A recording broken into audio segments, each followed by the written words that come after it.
Magandang araw sa inyo mga idol. Meron akong gustong i-share sa inyo. Concern po ito ng mga car dealers ng iba't ibang branch dito sa Pilipinas. Alam kong may problema ang car dealers natin at alam kong hindi po ito sinasabi ng ating mga managers sa kanilang mga empleyado, maging sa kanilang mga ahente at sa ating mga customers. Pero dahil ginawa ko ang video ito, I'm sure pasasalamatan po ako ng mga taga-car dealers na at least kahit papaano nabigyan ko ng heads up o awareness, concern ang ating mga customers na sila ay kahit papaano i-consider po nila ang ating mga efforts. Alam nyo ba, nitong mga nakaraang linggo ay gumawa po ako ng content na patungkol sa mga car dealers na matumal, mahina ng benta, halos wala nang bumibili. Pero may nakahas pa rin na nag-comment sa akin, nagsabi na, ano basis mo? May mapakakita ka bang data? Alam mo ba na mas malakas ang benta ngayon compared noong 2023? Yes, totoo po yan idol. Pero ang tanong ko sa'yo, ilang Chinese brands ba ang pumasok ngayong taong ito? Ilang Chinese brands ba ang nagbukas ng dealership ngayong taong ito? Ilang Chinese models ba ang ipinakita sa atin ngayong taong ito? Ilang mga bagong models ba ang ipinakita ng Japanese, American, Korean ang ipinakita sa atin ngayong taong ito? Di ba marami? At yung mga taong hindi pa buying or walang intention to buy na may existing na sasakyan ay napipilitang bumili because of sa ganda ng design, high-tech ang features, maganda ang engine, may magandang service, 5 to 10 years warranty, at kung walang pyesa, libre na ang pyesa. See? At hindi lang yun, idol, presyo, promo. So, it boils down into price wars. Patayan ngayon ng benta. Yan ang problema ngayon ng mga car dealers. Bakit? Paano nila masusustain yung kanilang overhead expense, yung kanilang bayad sa rentals, yung kanilang mga utility bills? Hirap sila idol. Kung sa tingin po ninyo na bumibenta po sila dahil nakikita ninyo maraming tao sa car dealership, regardless kung anong brand pa yan, o let's say sabihin natin Toyota, o every Monday maraming nagpa-follow up ng plaka, maraming nagpapa-service appointment ng Monday. Friday, ganun din. May releases, service appointment, claims ng insurance. Saturday, releases din. Maraming tao. Pero pagdating ng Tuesday, Wednesday, Thursday, pwede kang mag-skateboard sa loob, pwede kang magbisikleta sa loob sa sobrang walang tao. Bakit? Halos lean months mga ka-idol. Halos every month lean months. Kung akala mo na ang numbers of sales ng every dealership ay namimit nila ang quota, well, hindi mga ka-idol. Kwentahin mo ang quota ng dealership versus yung dami ng ahente. Alam mo ba ang quota ng bawat ahente ay 6 every month at ang pinakamababang presyo ng sasakyan is 600 o let's say 500. Kaya mo bang makabenta ng 6 na sasakyan on a monthly basis? Of course, hindi. Kung ang number of employees or sabihin natin ahente sa loob ng dealership ay nasa around 50 to 150 or 300 versus doon sa quota ay namimit nila, hindi. Ang batting average ng bawat ahente, kung ito total mo, yung malakas bumenta na 20% or 30% versus the average ng number of agents is nasa around 0.5% or 1% lang po ang batting average on a monthly basis. Maaaring kumota pero walang income. Maaaring may income pero behind sa quota. Ang dulo, walang kita ang ahente. Bakit? Dahil hindi na effective yung kanilang promo na ino-offer ngayon. Dahil yung promo na ino-offer na binigay nila doon sa mga customer, gaya po ninyo na na-approve, ay kayang higitan po ng ibang brands or dealership. Bakit nagkakaganon mga ka-idol? Dahil ang bawat dealership ay may kanya-kanyang owners na pinoprotektahan ang income. May ibang dealership na ang after income at sales numbers. Yung iba naman is sales numbers, break even sa kita. Kaya ang dulo, patayan ng benta ngayon. Hindi alam ngayon ng ahente kung saan sila lulugar. Iyak ngayon ang car dealers, mga ka-idol, dahil marami pong mga ahente ang nagsisiresignan. Naglilipat ng ibang car dealers na may magandang offer. Ang mindset ngayon ng mga ahente ay makasurvive na lang sila sa kanilang trabaho. Career na lang ang tinitignan nila. Yung prestige na lang nila doon sa trabaho nila. Pero yung income, never mind. Magkano lang ba ang sweldo ng ahente? 15 to 20,000? Magkano ang commission ng bawat sasakyan? Let's say cash, BIOS, 1,000, less tax, 800. Kung may financing, 10,000. Next month, pag may delay, gaya ng kulang sa dokumento, another month ulit. Di ba? Yun ang problema, mga ka-idol. Kaya may malaking impact po ito in the near future. Yung pagpapatayan po nila ng kanilang benta or yung sales. Kaya kung mapapansin mo, yung mga ahente ngayon ay gumagawa po ng iba't ibang strategies ng sales. Gumagawa ng mga TikTok, di ba?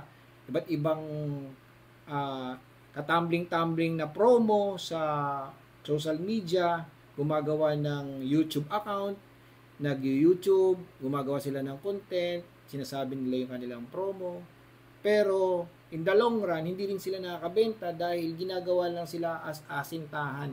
Basis lang sila ng customer. Pag nalaman yung price, promo, features, sa iba na sila mag-i-inquire. So ikaw, as an agent, YouTuber, sayang ang iyong effort.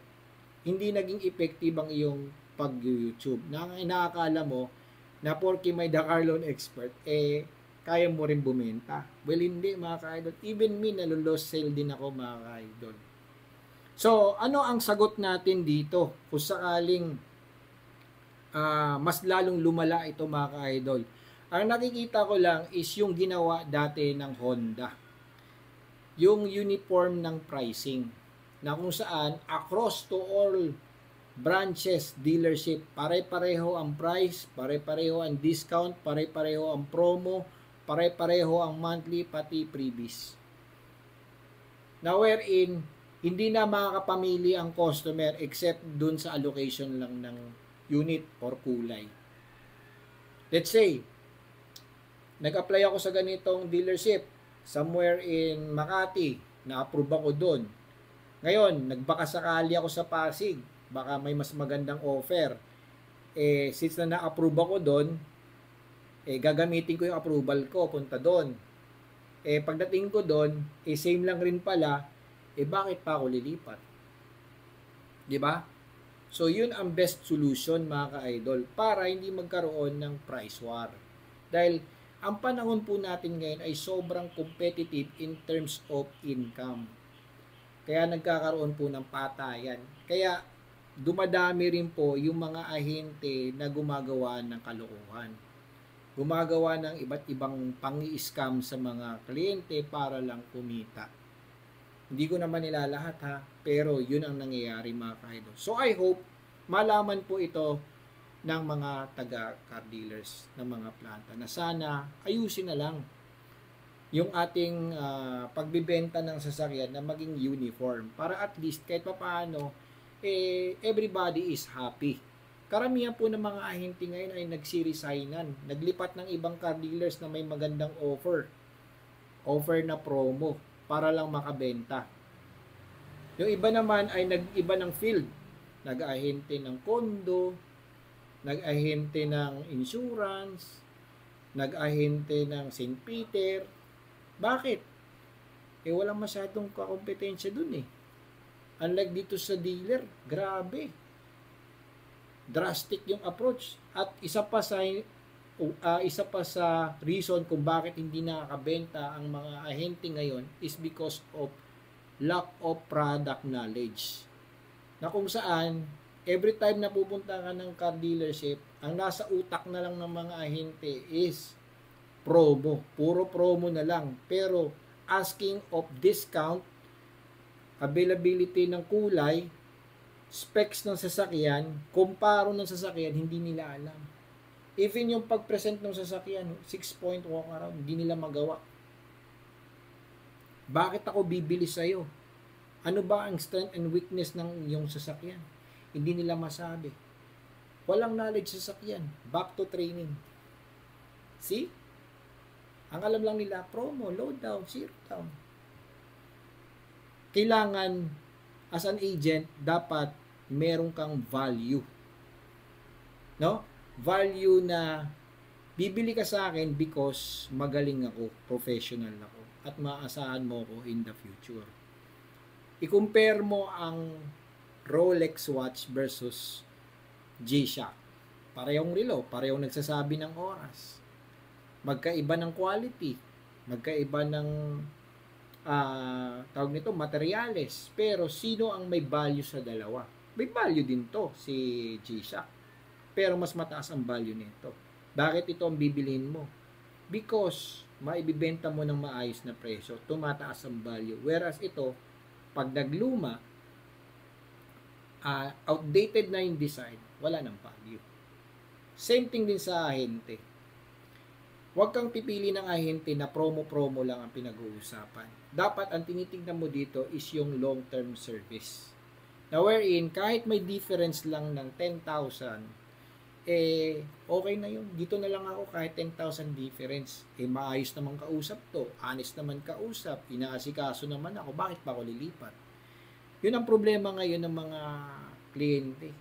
May difference lang ng 5,000, lilipat na sa iba ngayon. Kaya ang problema, nagkakaproblema din yung mga ahente kung paano nila i-win back yung kanilang napa-approve na customer. Okay? So guys, kung sakaling may kausap po kayo na dealership or ahente na sa tingin ninyo napa-approve na po kayo or maganda po yung serbisyo, nakapag-place na po kayo ng reservation, mag-stick na lang po kayo doon. Kung sa tingin ninyo mas maganda po yung offer ng ibang dealership, try nyo pong ipamatch. Pero hindi po yan 100% na kayang i-match. Pero kung medyo lalapit lang rin po doon, i-consider nyo na mga ka-idol. Dahil sayang rin po ang pinaghirapan ng ating mga ahente. Dahil yung ating mga ahente, nagtatrabaho po yan para sa kanilang pamilya. Para masustain po nila yung need ng kanilang pamilya. Gaya mo, idol, nagtatrabaho ka rin naman, di ba? Imaginein mo kung ikaw ang ahente, bigla kang layasan ng iyong kliyente. For